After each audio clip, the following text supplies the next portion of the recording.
You are listening to the Postcast presented by the Locked On Senators podcast, and of course, presented by our friends over at the Glebe Central Pub. I'm Brandon Piller, joined by Jack Richardson for what was an exciting night for the Ottawa Senators. A big, meaningful game up against divisional rivals, the Florida Panthers, both chasing that final wildcard spot.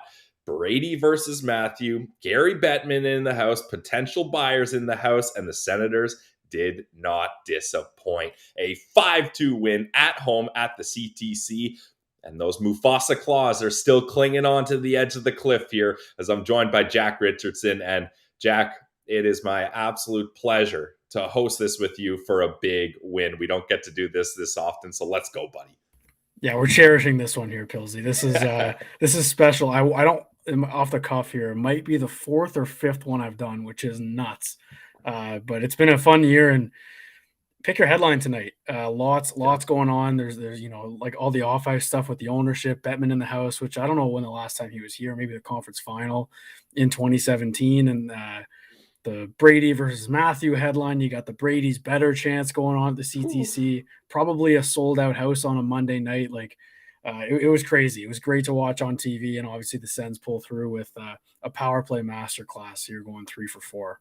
Yeah, 75% on the power play. How are you? That'll usually get a win in anyone's game in the NHL. And this is a game that going into this, everyone knew the importance. There wasn't lost on anyone how much both these teams needed these points. And a regulation win goes even farther, especially if you're the Ottawa Senators, who are just still barely hanging on. They're not quite in the position that the Panthers were. The Panthers actually held that wild card spot for a brief moment, and then Pittsburgh knocked them out of it, as the Panthers now on a 4-game losing streak. So they're having a tough time staying up in that race. But this was a fun game for the Ottawa Senators and Sens fans, as it's very rare, Jack, that the Ottawa Senators get the first goal here. As we make our way through the scoring summary here, Thomas Chabot with a great move to keep it in at the blue line, and he gets around his man, as Sens admin, a.k.a. Josh Norris, said. He does a little dancey dance in the zone,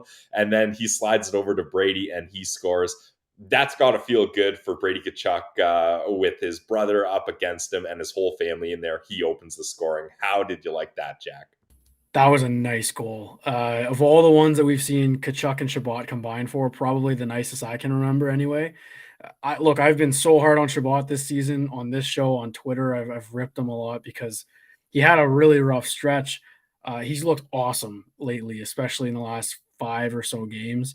And this was one of those plays. He had another play right before it, I think the shift before, where he just walked Matthew Tkachuk, walked in and almost set up Derek Brassard on the back door. And then he walks a fourth liner for the Panthers and just feeds Brady. Like this was the Thomas Chabot we know. This is the one we saw for all those years, and it was really cool to see that. Great way to open. Like I said, ton of storylines. The fact that Brady Tkachuk's opening the scoring in a rowdy house for the Sens. You couldn't script it any better to open the game for the Sens. No, you really couldn't. We'd love to see Brady get that edge, and that's going to be a little bit awkward for Big Walt in the house here in the Brady's better chance. You're like, okay, all right, guys, I don't know here, but Brady was the better of the Tkachuks in tonight's game, and it's got started right away with Brady getting the first goal. And shortly after that, Barkov had a massive hit on Travis Hamonic, pops the glass out, but man, that was a huge hit by a guy in Barkov. I know he's a big physical player, but I wasn't expecting him to dish out the body like that. He's now the tongue-in-cheek most underrated player in the league, because he's Honestly, literally he's a top 5 center probably, if you're really breaking it down. But yeah, I did not know he laid the body like that. Like that was a solid hit. And if you're knocking the glass out in the NHL, like that's a big hit, no matter if it's loose or whatever. But Hamonic, I mean, we'll get into him later for sure, but he was certainly a standout in this game. Yeah, absolutely. In more ways than one, he definitely had a good game here. And speaking of Matthew Tkachuk, though, recently we were just talking about the Tkachuks. Just after that goal, Zook gets a penalty, and Matthew rips one off the crossbar. Now, he thinks it goes in. He actually does a little celly, and he's pointing like, no, that's in, that's in. The ref calls it no goal, no goal. And I thought they might take a look at this one, but it didn't go in. But that would have kind of added a little spice, like obviously not what the Sens want to see, but add a little spice to the storyline. Oh, Brady scores. Anything you can do, I can do better type mentality for Matthew, but he doesn't get so lucky on that one. Yeah, Matt. I mean, I got some stuff to say about Matthew Tkachuk just in this game. He was frustrated, man. He looked a couple times slamming his stick on the power play, especially. I thought, a lot's been made about him dragging his team back in the playoff race, and he's probably I mean, I'm saying unanimous because McDavid's running away with it, but a unanimous MVP candidate right now. Even if the Panthers don't make it, he's got to be on top 3 on everyone's ballot for the MVP, just the way he's playing, and he's top 5 in scoring, blah blah blah. But tonight he was stymied a little bit, and Yep. Matt Sogaard had a lot to do with that. And like that goal, I mean, or what we thought was a goal, when a player shoots it like that, and these nets, the way the pucks are coming out after the way these players shoot now, if a player is celebrating, you automatically think it's a goal. Yeah. So good on the refs for calling no goal. Then you just kind of wait the next minute for a buzzer, but yeah, I mean, I was sold. I thought it was going to be 1-1 with both Tkachuk scoring in this anticipated game.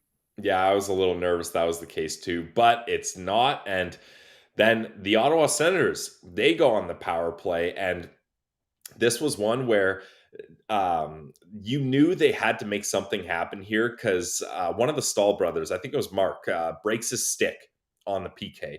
Scramble, chaos everywhere. The Sens are dominating possession. So essentially, at this point, it's a 5-on-3.5. You get about a half man without a stick there. He can't do too much. So you got to keep the pressure on. You got to keep those penalty killers tired. And his shot hits Forsling in the throat to add to it for the Panthers. And Forsling sitting there like trying to catch his breath. It bounces down. It's right there in the slot. And who else but Eric Brandstrom? The little guy just sneaks in there and pots in the rebound goal. Nobody can see him coming. That's a very unusual goal for Eric Brandstrom, but he's been looking good offensively lately. And I think now all the kind of Brandy haters are starting to see him get some points up here, and you're starting to see his Corsi numbers reflect how he's been playing. And you know what? You got to feel good for Eric Branson. This is a guy that's battled through adversity, kind of had the weight of the Mark Stone trade on his shoulders, but he feels like he's coming into his own recently, doesn't he, Jack? Yeah, it's decent for a fifth defenseman, if you ask me. I mean, he's skating the puck up the ice. He's a one-man breakout right now. Like you can't teach that. So I'm loving the way he's playing. And just to go back to hitting Forsling in the throat, every time that happens, you're waiting for a whistle, right? If there's Panthers fans out there who are frustrated, I'm sure I understand. Let's go back to Madison Square Garden, early December, the game where Brady drops the gloves. It was Brady Tkachuk game, okay? Yep. Both goals against the Sens saw Hamonic and Zub get a puck right in the throat, both of them. It broke Zub's jaw. He missed a couple months, I think. Yep.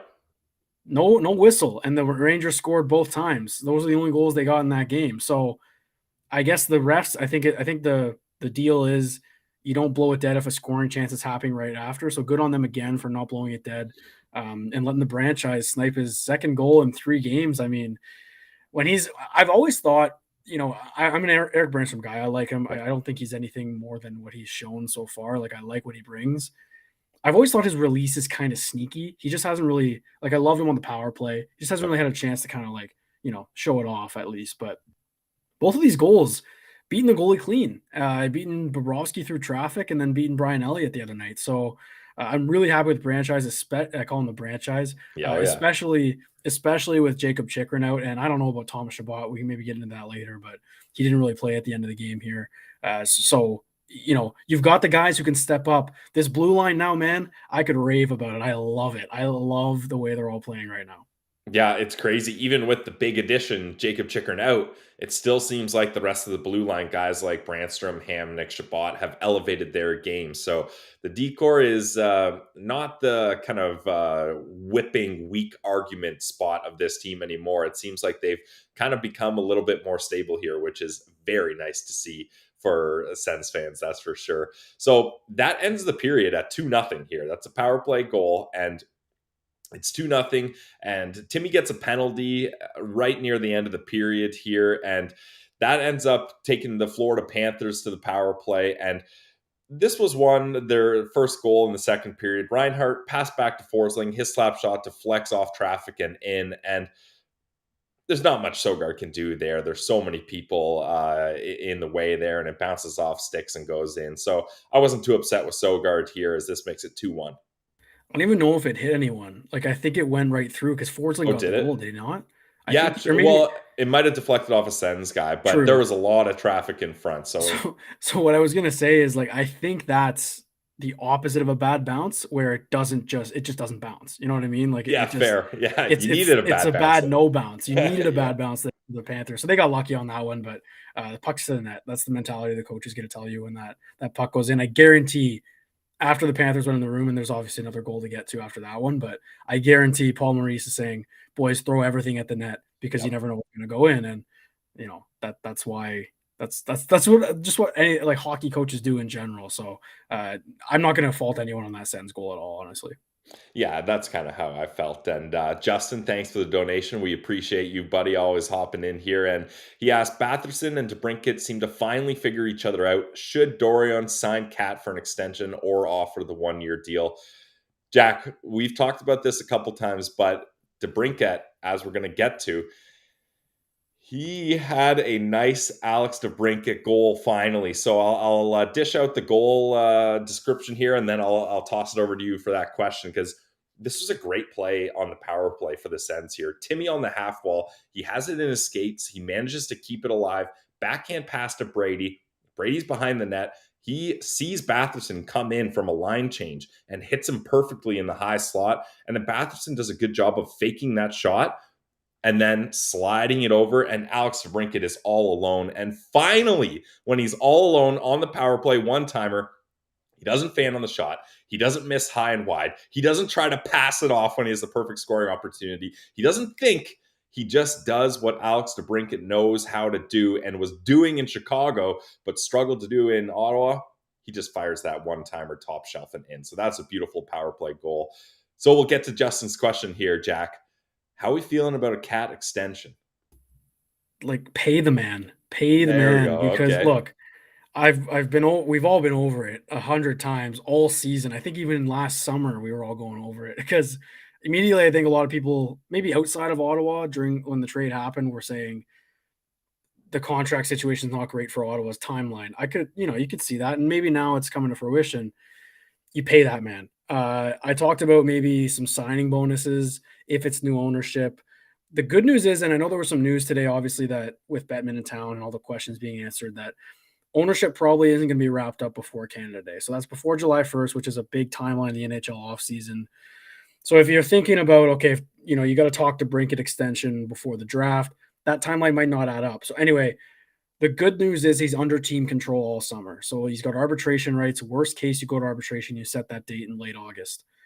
If not, early August, I guess. So if you can work out an extension before that, you do it. And I no doubt in my mind, Pilsy, I'm not no inside information here. The Senators want to keep this guy. Oh, yeah. I think we learned this season that Pierre Dorion sees what we're seeing. And the past years where he was making weird moves could have been tied to a little bit of ownership, maybe, but also just the timeline of the team. But in the last calendar year, especially, he's made the moves that we all wanted him to make. Let's not Yeah. lie about that. I would agree with that. So you can't watch this team and think Alex DeBrincat doesn't fit because there's no one else coming who's like him. If you want to trade him for a first round pick, you're drafting a guy who you're hoping turns into Alex DeBrincat in 5 or 6 Yeah. years. But you've got him in the middle of his prime now. You just have to bite the bullet and pay him. I'm sure you kind of feel the same after a goal like that. That stands up to the game winner.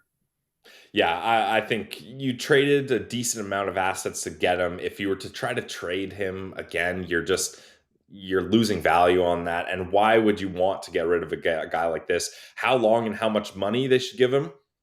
I think that's going to be a tough decision to make. But no matter what, they got to keep him around, in my opinion. And this is something that we're going to get into in depth Oh over and yeah. over and over again in the off season. As It's be a that's long. I mean, if the Sens don't end up making it, even if they do and they're out early, it's going to be a long off season talking about this until it all happens. So, but the questions, it's valid every time he scores. Like, I feel like it's a valid question. Either 18 yeah. 1-1 Pilsy when he scores a goal, It's insane. Like right? that's so wild. Imagine this guy was scoring at the 40 plus goal click Oh, he was supposed to be. But that's the thing too. Like it's a down year for for DeBrincat. So if anything, now is a good time to take a risk on him so that he's not cashing in on a big contract season. Yeah, and just to answer the other part of that question, just about DeBrincat and Batherson finding their Yep. groove. Drake Batherson's been great the last 10 or so games. He's found, I think he said that his ankle's feeling better. And Yep. not that I forgot about it, but the high ankle sprain takes a year. It takes a year to heal. Definitely. And although he came back and he was still back and doing all right on the power play, just his feet haven't looked as good as they have been recently. So I think that's a part of the reason why that line has looked so good. And they get to brink it with the game winner tonight, and then Pinto gets the empty netter to win it. So, or to seal it. So I'm really happy with those two figuring it out, and it's made Pinto a lot more comfortable, I think, not having to deal with a couple guys who don't really have much chemistry. Yeah, absolutely. You love to see those guys get chemistry. And Ross's key to victory today was that second line needs to dominate. And I thought they had a good night. My key to victory was the power play needs to click 75%. So look at that. The keys to victory hit, and the Sens get a 5-2 win. We cannot thank everyone enough. All 211 of you in here. The postcast after wins is always vibes. And it's so nice that Jack and I don't have to break down a loss. Like just coincidentally, it wasn't a curse, it wasn't superstition, nothing like that. Coincidentally, Jack always got the losing game, so now we're here with the win for a big time positive Pillsy vibe. And if you want good vibes all the time, you got to go to our postcast sponsor, the Glebe Central Pub, located in the heart of the Glebe. They are your neighborhood Sens fan pub. They're such big Sens fans, guys. They make sure they have shuttle buses priced at only $15, a bus that takes you to and from the game. That's way cheaper than an Uber. You get to start off a couple drinks at the Glebe Central Pub, go to the game, keep it going with the Molsons, get the shuttle bus back, and party at the Glebe Central Pub after. If anyone in the postcast is at the Glebe Central Pub, let us know. And when you go to the Glebe Central Pub, let them know that the Locked On Senators podcast sent you. I love the buffalo chicken wrap. That always plays with some fries, a nice cold pint. So check it out. Great people, great food, great drinks at 779 Bank Street. It's the Glebe Central Pub, official sponsor of the postcast. And we're also brought to you by our friends over at Built Bar, the protein bar that tastes like a candy bar. I promise you guys, this will be the best tasting protein bar you ever tried, because Built Bar figures out a way to make them taste good, then says, hey, how can we make it healthy? Perfect example of that is the Built Puffs. It's chocolate wrapped marshmallow. That's a candy bar sounding style there, but it's a protein infused marshmallow. So you get high protein, high fiber with low calorie, low sugar. And to make things sweet, go to built.com, use our promo code LOCKEDON15 to get 15% off your next order. Guys, it's Built Bar, the protein bar that tastes like a candy bar. This victory tasting like a candy bar, Jack, as this is a sweet, sweet victory for the Ottawa Senators as they beat the Florida Panthers 5-2 at home. In the scoring summary, we just talked about Kat's beautiful goal to make it 3-1 on the power play. And the Senators, I thought, were pretty lucky to come out of that second period up 3-1, Jack. That second period overall for the Sens until the power play happened was not looking so good. Yeah, that's what a high offense or high power offense does, right? You take over games that you're not really in, and I'd say they deserve this win overall, but the second period, the Panthers were a much better team, and big time. We haven't really talked about them, and I'm sure we will. Mads Sogaard, that's what now, 3 straight really good performances going back to the one in Boston. Yep. Really, really happy with the way he's bounced back. I would argue, and I tweeted it out after the Toronto game. So I went back. I'm going back here.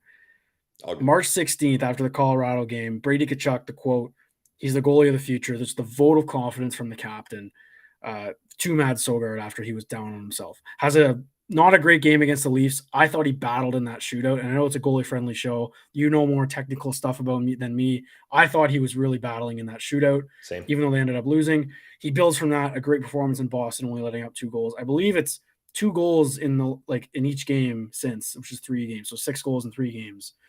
With Boston, Tampa, and now this one.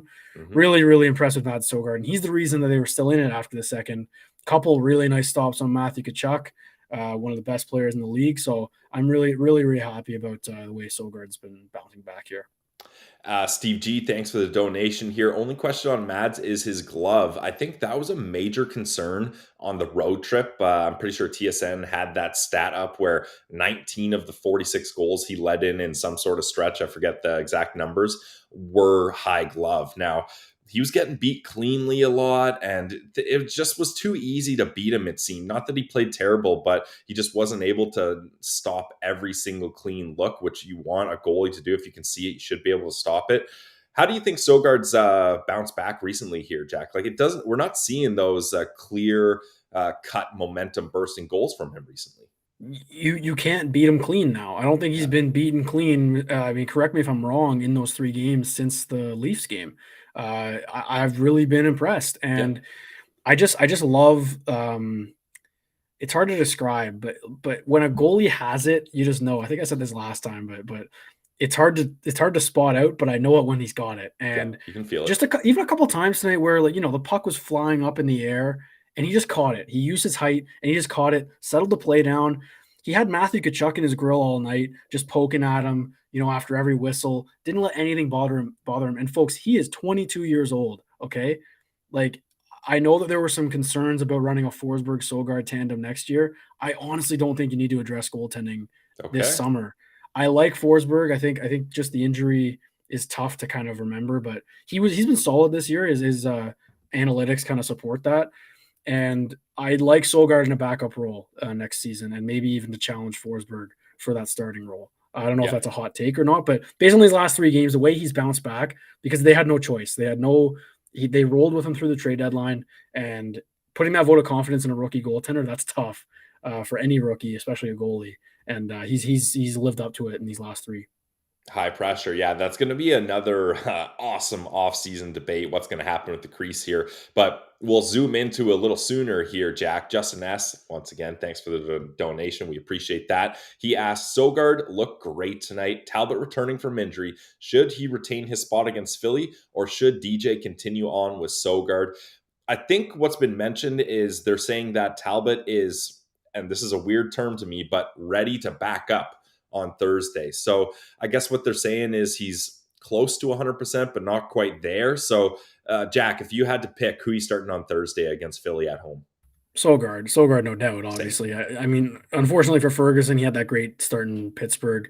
Not so great, I guess, against the Devils, had some moments. But, I mean, I don't understand that. I mean, maybe you could speak to it a little bit, but like being okay to back up but not to start. Like, with the Senators this season, maybe 3 or 4 times they've been thrust into a starting role last minute. So, and Talbot's been the reason sometimes. So, like, I don't know if that's good, because if you aren't healthy enough to start, you shouldn't be healthy enough to step in.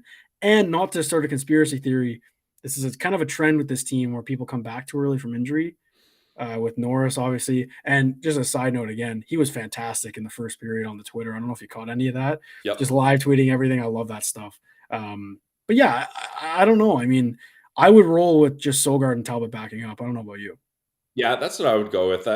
I agree, Jack. I think the ready to back up is weird because I mentioned it on today's podcast. Like, God forbid Matt Sogaard gets injured, but it's possible he gets injured in the first period. Now you've got a guy in Talbot that isn't ready to start, but he's going to be playing a full 50 minutes of a game or what have you. So it's a weird one, but I think you stick with Sogaard. He seems much more confident recently. Like you mentioned, like just making simple plays, like getting out of your crease and catching that puck. Like that's something I think before he would have hesitated and it would have led to a scoring chance, or the play gets to continue in the ozone for opposition.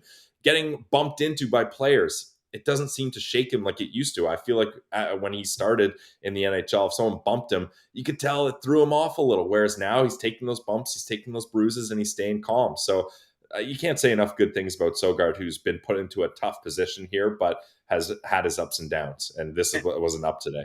Yeah, and just to wrap it up on Sogaard here, because I don't know, I mean, spoiler alert, he's not going to be one of my Sens Central standouts, but he was still really good. Probably one of the first 3 stars, I'm not lying. But the way that he's able to bounce back, I can't emphasize that enough. That's really, really impressive to me. Just you can't really, I mean, what did he let in? Like 25 goals in 5 games or something like that. If you I think, yeah, it was like 5 consecutive It was 5-goal games. it It was was awful, and bad, it was yeah. to the point where I think the first 2 were, like the first 2 games, first 3 games, none of them were technically his fault, they were high danger, but it doesn't matter 'cause though that's gonna affect you mentally. Yep. Like, it's gonna be, "Okay, I let in 5 on 20 shots, that's my fault as a goalie," and he said it 3 times in the media. So, the way like, it can't be overstated the way he's able to bounce back. It puts confidence in me, the coaching staff, the management, that this guy has what it takes to be a starting goalie in the NHL because you're not gonna be perfect for however many games you start, 50, Yeah. 60 It's a games. So I'm long really, season. really, really impressed with Matt Sogaard lately. Yeah, absolutely, me too. Seems like we got some Leafs fans in the chat. I mean, hey, thanks for supporting the show. I know you guys are trying to troll here, and that's fine, Yeah, but, go you're welcome for the clinch tonight there, folks. Yeah, yeah, like, exactly. Leafs fans I mean, should be happy here. you Go don't check out Locked On Leafs if you're gonna yeah, have that trash here. not to be that guy. You don't wanna clinch on a night off. You wanna clinch, when you're playing. So, I mean, maybe it's just my copium right there, but I mean, I would rather clinch, excuse me, when I'm playing. So, Yep. just So me though. I don't know about you, Pilsy. that's all we're gonna get into with the Leaf stuff, and Sens fans in the chat, I'm sure they'll police the game themselves. I feel like a ref here, but sometimes the chat needs to police itself. So we'll have our guys do that. That's for sure. So 3-1 in the scoring summary. Man, Forsling, what a game for him as Ekblad kind of does a fake shot and passes back to Forsling and his one-timer. This one, I think, goes right through traffic, Jack, and that was a bar down one-timer from the point. Who knew Gustav Forsling had that in him? But that makes it 3-2 just after their power play ends, so it's not a power play goal. But at this point, are you nervous that the Sens hanging on, things are slipping away here, or were you pretty confident still? I'd be lying if I said I wasn't nervous. I don't know. The two goal leads are worse in hockey, and I think the Panthers have had a lot of comebacks in the third recently in this kind of run they've been on. So I wasn't, shaking in my boots. I was still okay with the way they were playing, but this goal I thought was a little bit on Matthew Joseph. First game back in a while, and it was a scramble. Hamonic blocks a big shot. He's really hurt, Oh, obviously, as yeah. you saw after. That guy just takes a beating, but I thought Joseph, I think, had it in the left corner, full control, and tried to make a cute play where if it works, it looks good and you get a breakout, but didn't work. Panthers kind of scramble, and then Forsling just has the seeing eye shot again. Again, both goals on Sogaard, he can't see anything, even though he's 6'7". Like, that's how you know there's a lot of traffic, and you can't really fault anyone except for the guy who gave the puck away. Yeah, no kidding. So that makes it 3-2 here. And Hamnick, he takes a shot off the foot and he's in pain, but he gets rewarded a little later on, Jack, as I had to double check this one. Travis Hamonic out there on the power play with Eric Brandstrom. And it's just one of those moments where if you're a Sens fan or if you follow the team, you realize what's going on here. And it was funny too. Like they showed it on the broadcast after this goal. So Giroux gets it to Hamonic. Hamnick gets it over to Timmy, and he has a one-timer, and it goes in to make it 4-2 here. But right after that goal, Hamnick looks back at the bench and is like, guys, look, I did it. I got a power play assist here. So that was kind of a hilarious moment for Travis Hamnick to be involved in. And before that goal, he got 2 slap shots on net on the power play too. So he was beaver tailing out there and he had the green light. But you know what? It's good to see a guy like Travis Hamonic who usually does all the dirty work, blocking shots, getting his body in front of the way. He gets rewarded with a nice power play point here. Okay, yeah, so this was funny for me to watch because I think the first unit rolled out and it was Sanderson, and during the earlier power plays, they had Chabot out there, Yep. and I believe Chabot was banged up in the period. He came back a couple shifts, sat out the power play, so we'll find out what's going on with him. I know he's battling through a lot of stuff, but anyway, so they had Sanderson out, and then the second unit they were running 2D, and I'm like, I saw Hamnick out there, and my first thought was, oh no, DJ's playing defensive with whatever it was, 3 minutes left and a 1-goal Yeah. lead. And I'm like, oh boy, here we go. So I go on Twitter to be like, Hamnick's out there because Chabot's injured, just Right. to calm the storm, because whenever Hamnick does something, it's just an absolute gong show online because Gets the it's just people funny. going. Yeah. It gets the people going. And then I look up and Hamnick's sliding over a one-timer to Tim Stützle, and I'm like, what is going on here? So I mean, I guess, yeah, they're going defensive, but you think about it, who are you putting out there, Zub or Holden? No. I mean, Brandstrom was already out there. Sanderson's out. Chabot can't play.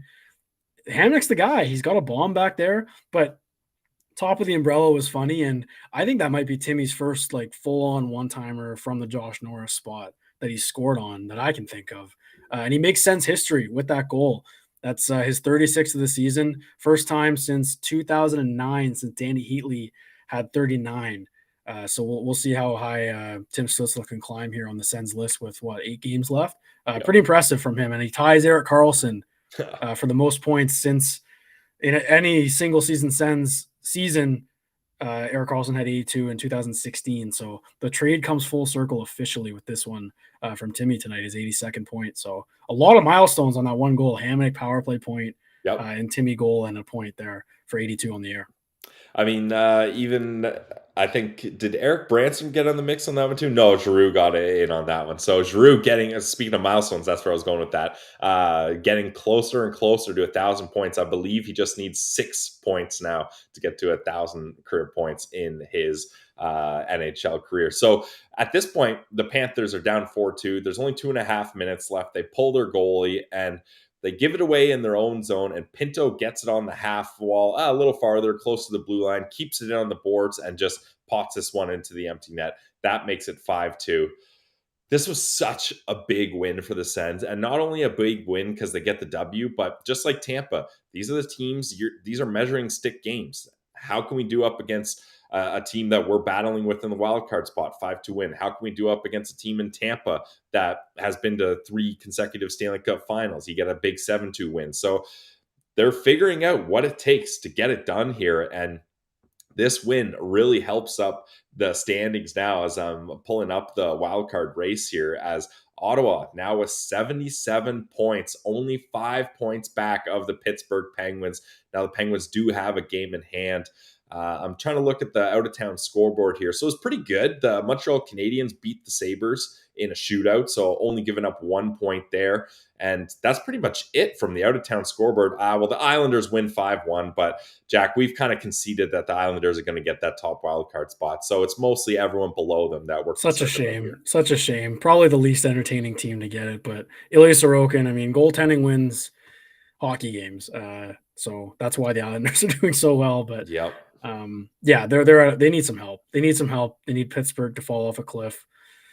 And the Sens just need to win out, essentially, like for anything to happen, I guess. Pittsburgh kind of has been falling off a cliff, though, Jack, as they're 4-5-1. I mean, the Sens are 3-6-1 in the last 10, not much better, but they just can't figure it out with Tristan Jarry. I think he's going through injury struggles again here. I'm pretty sure they had to do a quick emergency call-up with Tokarski, and now DeSmith's holding on to things. So it's going to be so interesting going down the stretch how the Sens fare, because everybody's got injury issues here. Oh yeah. I mean, if you don't have injuries at this point in the year, I mean, you haven't really been playing, to be honest. And maybe the Bruins are the only team that doesn't have any injuries right now or any serious ones. They're just rolling right now. Well, they started the season with, they got theirs out of the way quick, Jack. No McAvoy, no Marchand, and they figured it out.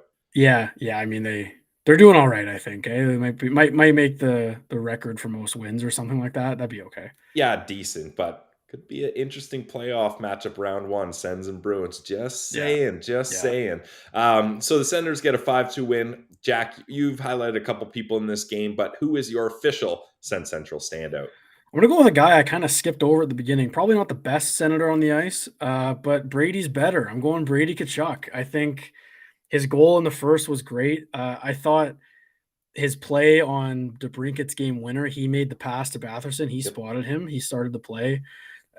And I'm going to highlight one other play I love from him.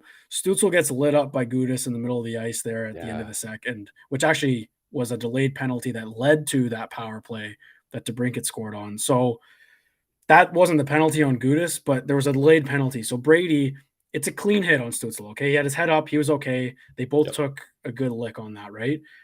Tkachuk going up to Gudas and not dropping the gloves, okay? Waiting, seeing if Gudas would. If Gudas drops them first, you can't call an instigator on Brady. I'm sure he knows the rules. He was just talking, and I'm sure he asked him to go, and he probably wanted to, but he doesn't. And by doing that, he keeps the power play intact and then makes the play to get the game-winning goal on it late in the second. That's a TSN turning point right there. And I think that's the maturity of the captain that we're seeing. And I said I was going to mention Matthew Tkachuk a little bit. I noticed he was frustrated, and I'm not saying we haven't seen Brady get frustrated. We have, Yeah. especially this year. But I think Matthew let his emotions get the better of him tonight. He plays more like a rat, and I'm not saying I wouldn't love to have him on my team, but he like all the jabs after the whistle and all the, he's coming sucker punching everyone after every whistle if there's a scrum. I'm very, very content with Brady Tkachuk on our team leading the way as a person in the community, all this. Not that it was ever up for debate. I don't think anyone's saying we wish we had Matthew, but I think a game like tonight, when all the marbles were on the table, Sens needed to win, Florida needed to win, Brady Tkachuk showed up, and he was a better player than his brother. Yeah, I agree. I mean, Matthew Tkachuk had a couple good chances. We mentioned that shot off the crossbar. He had another good opportunity where Sogaard makes a great blocker save, but ultimately can't get it done in this one. Justin S., again, thank you for the donation, but great question. I can't believe I didn't get to this yet. Who gets the goggles in this one? I believe Mad Sogaard has it, right? Dylan Ferguson, it was a crease-to-crease goalie special. Who gets the goggles? So we got to put Brady in there. Obviously, I think he's got to be in the mix. Who else do you guys got? I'm going to go. We'll lead this into my Sens Central standout. My Sens Central standout, presented by the Glebe Central Pub, is going to be Mad Sogaard. Once again, he had a consistent game up against a good offensive team in the Florida Panthers. He shut the door on Matthew Tkachuk, like we talked about. Jack, I thought his best save all night was Duclair steals the puck away from Chabot when the Sens are pressuring in the O zone. Chabot kind of loses it at the blue line. Duclair, we know how fast he is. Sens fans have seen his speed firsthand. He whizzes by Chabot, but good on Chabot for catching up, putting pressure on him. But Duclair gets the breakaway and does a forehand, backhand little deke there. And Sogaard makes that big pad save. And you talked about him being such a big body. Like, those are the kind of saves where when you're a 6'7" goalie, you just got to spread out, and likely on a deke, on a breakaway, if you spread those pads out, you can cover up most of the net, even if he gets a good first move on you. So I thought that was a great save by Sogaard. I thought he really had to be sharp to keep his team in this one. So my Sens Central standout is going to be Sogaard. So we'll go with those two guys in the goggle discussion here. I think you could probably throw Hamonic in this one, for a nice block, getting assist on the power play. I think he's worthy of the goggles. But who do you guys think? Let me know in the chat. Who do you guys think is the fourth guy here? We got Brady, Sogaard, Hamonic. Jack, you got another guy off the hop? Throw the franchise in there. Why not? I don't think he's gotten them. He hasn't gotten them this year. Might as well. I think a lot of people wanted him to get them after the Tampa game, after that snipe. But this would be a good one too. I think he could might be heading the blue line tonight here, fellas. I think if you're Sogaard and you you watch your defenseman in front of you, I think Brandstrom's had a really good stretch. So I wouldn't be surprised if Brandstrom gets them. Yeah, that'd be pretty cool. Good moment for the team, I think. Yeah, and that's the thing. Like, this team does such a good job of, Mad Sogaard will have to be the decider of this, but like just noticing when a guy needs a boost. And it's not anything crazy, but it's just like, hey, we want you to know that we all got your back and we all saw you had a good game. Like, it's not necessarily like there's been times where guys have had multi-point nights and they don't get the goggles over someone that maybe has one goal or just 1 point or just has a good game and they still get the goggles. So that's what you want to see from this type of exercise. Is it gives the chance for the boys to show support for someone that's maybe a bit down and out. I got one here, Pilsy. Who hasn't gotten the goggles other than Brandstrom? I was just thinking about that because I know it might just be Eric Brandstrom. Has Timmy gotten them? Yeah. Honestly, Yeah. I mean, Holden started with them, didn't he? Like, he was the guy that started the trend. Well, he had the bike helmet. He might not have had the goggles yet. Okay, but he started the goggles trend, They right? were in honor of him. Yeah, yeah. It was like in honor of him getting the spray tan or whatever it was. Yeah, exactly. It might just be Brandstrom of like regulars. I don't know if anyone like Watson's gotten them, Brassard's gotten them, Gauthier had a lot them. of people are saying Gambrell. I don't think I've seen Gambrell with the goggles. Okay.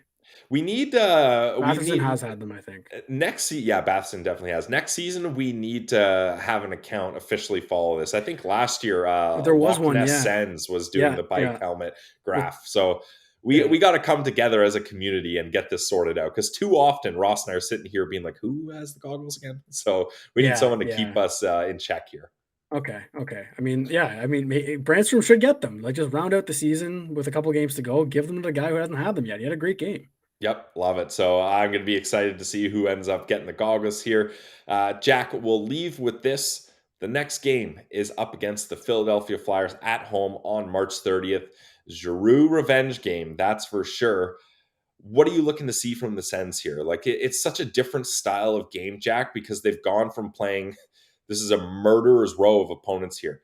Edmonton, Colorado, Toronto. Toronto's not really that good. Pittsburgh, Boston, Tampa, New Jersey, Florida, and then you get the Flyers here. So it's a bit of a different style of opponent here. What do you think the Sens need to focus on heading into this one? If I'm the Sens, or if I'm DJ, excuse me, I'm just give the fans a show. Do what you did tonight, essentially. But it's hard to, yeah. And Tyler Clevin probably going to play. I'd assume he comes in for Holden. Uh, just give the guys, or give the fans, something to cheer for, even if you're not going to make the playoffs. This has been a great year on home ice for the Sens. So just go off on a high note on these last 4 or 5 games they have. That's what my message would be, because it's going to be tough. It's going to be tough to get up, I think, for a game like that against the Flyers. And are you with Eric here? K-Train debut, the Tyler Cleven's first game, Why not make it on home ice? I know they want to right? control the matchup a little bit. I'd rather that than against the Leafs. Although, let him get his feet wet, and then if he has a great game, unleash the beast against Toronto, because that would be a fun matchup to watch, especially considering the Sens traded with the Leafs to get that pick, to pick Tyler Clevin. There's a lot of discourse after that, but this is where it matters. Just if you can staple yourself in the NHL, that's all that matters. Who cares about draft value and pick value? Yeah, I'm so excited to see Tyler Clevin play in the pros because we talked to Brad Schlossman of the Grand Forks Herald, who covers North Dakota, a legendary reporter there. We get all our inside tips from Brad. He's a great dude as well. He's been on the show a couple times, and he mentioned how Clevin had to dial back his physical game a lot because he was doling out big hits, just absolutely destroying kids after their economics 101 class in college, and they're just getting absolutely crushed by Clevin on a Friday night. But that's where Clevin's not going to have to do that anymore. He's going to be able to let it fly, and he's a big kid that can throw his weight around, and he's got an offensive touch as well. So I'm excited to see what he can do at the pro level. Yeah, I think it'll be a great debut for him, and I'm assuming he's going to go in. I mean, you don't tease that and then not send him in. So that's my guess. Yeah, all Sens fans are going to want to see that. That's for sure. But we did get a treat already, a 5-2 win over the Florida Panthers to inch closer to that playoff spot. I know I'm probably delusional, Jack, but I still believe here. And mostly, I've said this a couple times, but mostly just because we're in a position where we can. It's close enough that it's not crazy. It's far enough that it's the Mufasa claws on the cliff. We're barely hanging on. Scar's looking to shove us off, but we're clinging on here. So I'm just going to revel in that moment and just enjoy where this team is at, because it's been a while for Sens fans getting able to have meaningful games this late. Jack, any final thoughts for you before we wrap this one up? I got nothing, man. Who wants it? That's all I got to say. I mean, if it's going to continue on like this, they keep winning. Who wants it? Yeah, who wants it? I'm glad we can kind of bring that back around, because that was too good of a moment to just be dead and gone after a week and a tough road trip. So hashtag who wants it? Who effing wants it? The Ottawa Senators with a big 5-2 win over the Florida Panthers. Next is Thursday's game at home against the Philadelphia Flyers. Guys, let's get some Go Sens Go in the chats here. Let's get all caps, Go Sens Go. Thank you to all, well, mostly all, most 227 people here in the chat. We love all you guys, Sens fans. This is a great win for this team with some big names in the house. So Go Sens Go in the chat. The Ottawa Senators win 5-2 over the Florida Panthers. Thank you for myself, Brandon Piller, for Jack Richardson. Have a good night. This has been another edition of the Locked On Senators podcast, Postcast. It's your team every day.